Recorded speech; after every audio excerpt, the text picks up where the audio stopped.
Hey crafty friends, welcome back to the ScrapbookPal YouTube channel. I'm Dawn Pauley from D Pauley Designs and I'm so happy you're here with me. Today I'm working with the Spellbinders Mindy Eggen's Classic Road Collection 2.0. First up is the Highway Horizon Desert Stencil.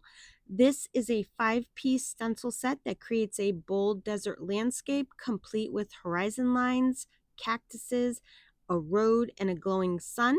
You love creating with it, you can use it for many different types of cards.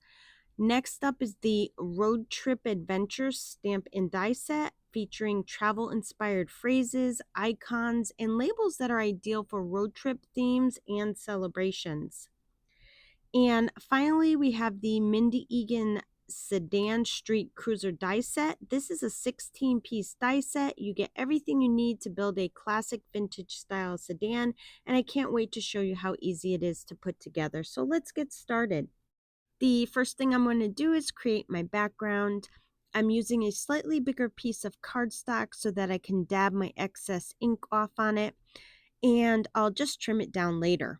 I'm using some Distress Oxide ink for this just because I like how well they blend together, and I feel like I've been neglecting them lately and using my other inks, so I thought I would give them a little bit of love today.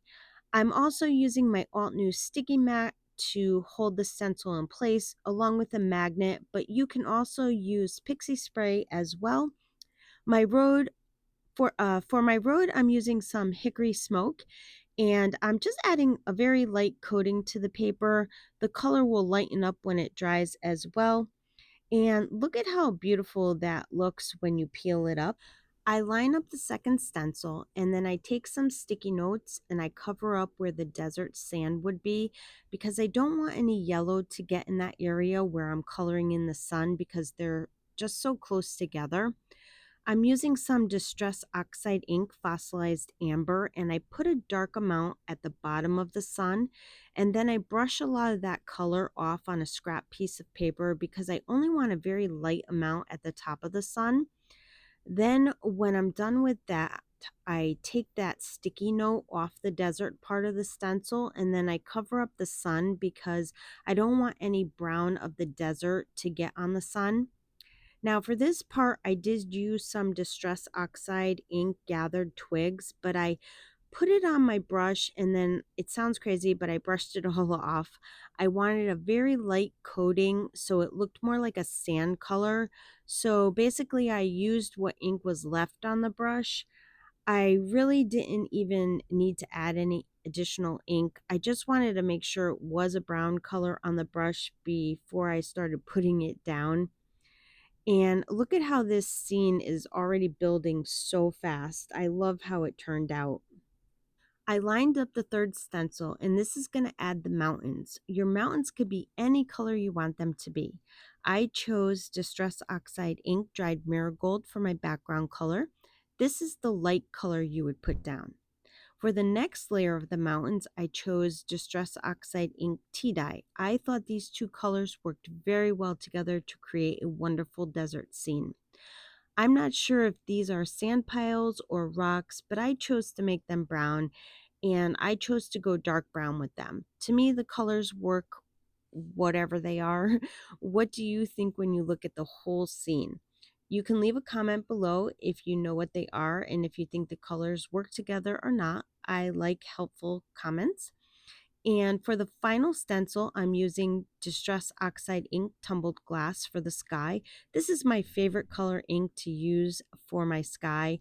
I start out a little heavy at the bottom and go a little lighter towards the top. And to finish off this scene building, I used some Distress Oxide mowed lawn for the cactus plants. I thought this was a nice color green to go with the desert theme. I think this desert theme came out fabulous. I can't wait to make more in all different colors, to be honest.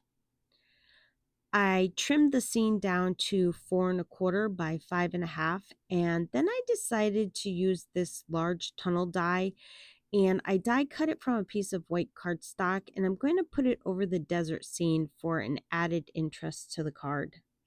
Okay, on to building the classic car. I went ahead and die cut all of my pieces out ahead of time. I will tell you what all the pieces are so that you can know ahead of time what each piece is, and so you know what kind of cardstock you want to die cut it from. First up is the body of the car.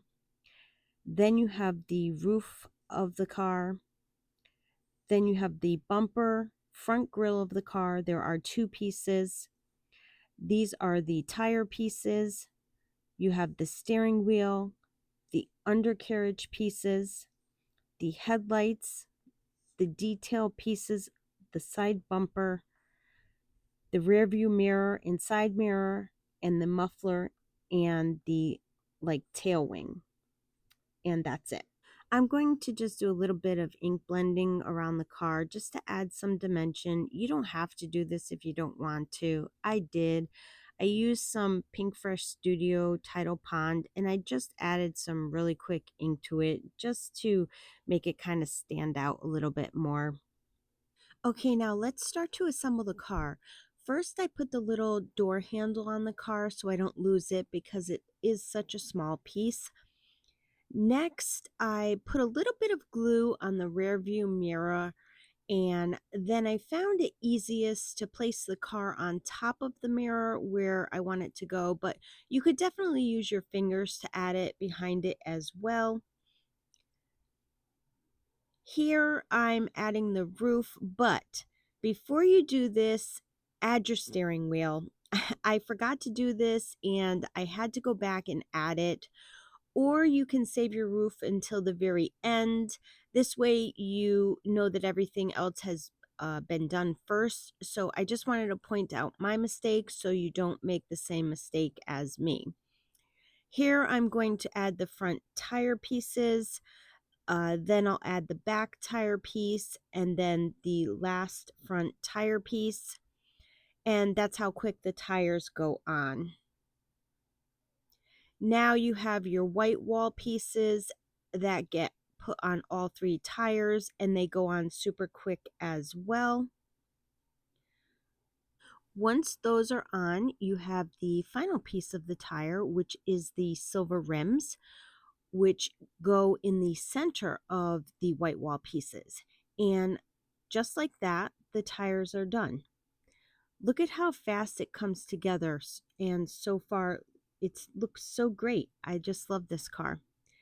Next, let's put the grill together. Try not to put too much glue on the front of the grill, otherwise it will seep through and get all over the place. And you're just going to adhere the two pieces together, and then I'm adhering it to the front of the car. Moving on, I'm going to put the black undercarriage pieces onto the car. This piece goes across the front of the car, and then this tiny piece goes at the end of the front of the car. This piece goes on the side of the car. Then I'm going to add my front bumper piece. Okay, so this is where I realized I forgot my steering wheel on the car, but it was pretty easy for me to add it. I just used my tweezers and I made a space between the roof and the car. Luckily, I didn't use that much glue, so it was pretty easy for me to add it. Okay, let's finish putting the car together. We're almost done. Here's another undercarriage piece that goes behind the front tire. Then we have the side chrome piece that adds a lot of authentic detailing. I just love this. These two pieces go on top of the bumper to add some dimension to it. We're going to add the silver part of your headlights to the front of the car. And then we'll add the white part to the headlight.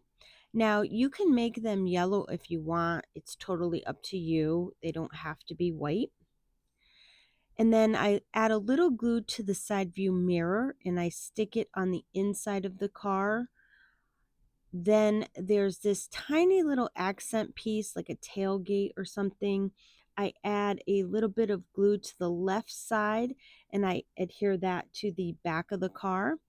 And then for the final piece of the car, there is this tiny little muffler. I swear they thought of everything.